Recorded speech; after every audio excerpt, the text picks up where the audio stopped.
दिल्ली की मुख्यमंत्री आतिशी ने भारतीय जनता पार्टी पर बड़ा आरोप लगाया और कहा, मुझको घर की जरूरत क्या है, मैं सड़क से सरकार चला सकती हूं। वहीं इस मामले पर हमारे संवाददाता आनंद कुमार सिंह ने बीजेपी प्रवक्ता आरपी सिंह से खास बातचीत की। उन्होंने क्या कुछ कहा है, आपको सुनवाते हैं। हमारे साथ बात करने के लिए बीजेपी प्रवक्ता सरदार आरपी सिंह साहब हैं। सर, दिल्ली के मुख्यमंत्री आतिशी ने बोला है कि हमें घर की कोई जरूरत नहीं है, हम सड़क पे बैठ के भी सरकार चला लेंगे। नहीं, दिल्ली में सड़क बचेगा, खड्डों में बैठकर सरकार चलानी पड़ेगी उनको। अब वो तय करेंगे दिल्ली के कौन से खड्डे में बैठकर सरकार चलाएंगे। सर में दिक्कत ये है कि खाम में एक ड्रामा कर रहे हैं। जिस बंगले में वो रह रही है वो मुख्यमंत्री का ही बंगला था, वहाँ पे शीला दीक्षित 5 साल रही, सरकार चलाई और वहीं से सरकार चलाई। ये जो बंगला है जिसको अंदर जबरदस्ती कब्जा करने की कोशिश की, मेरा चैलेंज स्वीकार करें, आतिशी एक चिट्ठी दिखा दें जहाँ पीडब्ल्यूडी ने उनको वह बंगला अलॉट किया हो कि आप यहाँ से मुख्यमंत्री के नाते से काम करें। जहाँ ऐसा कुछ दिखा दें जिसमें पता लगता हो कि वो बंगला उनके पास था।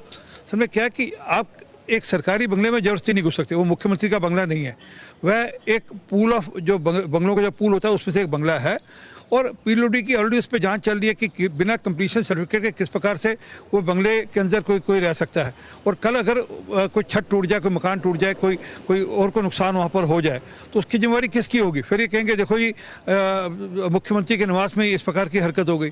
तो मैं क्या कि राजनीति कर रहे हैं। हाँ, बाकी अगर वो दिल्ली के खड्डों में सरकार चलाना चाहती हैं उनको मुबारक हो।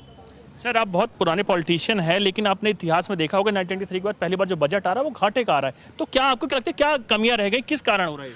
कहीं पूरी लेवल पे कहीं ना कहीं प्लानिंग की कमी है। कहीं ना कहीं ये दिखता है कि दिल्ली सरकार जितना रेवेन्यू है उससे ज़्यादा खर्चा कर रही है। और ये पहली बार हो रहा है 1993 के बाद आज की जितना रेवेन्यू है उससे ज़्यादा खर्चा हो रहा है और डेफिसिट के अंदर जा रही है दिल्ली सरकार। क्योंकि 3 महीने बच्चे, इनको लग रहा है कि हम किसी ढंग से भी लोगों को लुभावने लालच देकर या लुभावने वादे कर या कुछ ऐसी चीज़ें करते हैं जिससे दिल्ली के अंदर हम वोट प्राप्त कर लें, परंतु काट की हांडी 2 बार चढ़ गई, अब तीसरी बार चढ़ने वाली नहीं। ये थे बीजेपी के वरिष्ठ नेता सरदार आरपी सिंह साहब, जिनको आप सुन रहे थे। कैमरामैन मनीष डोंडियाल के साथ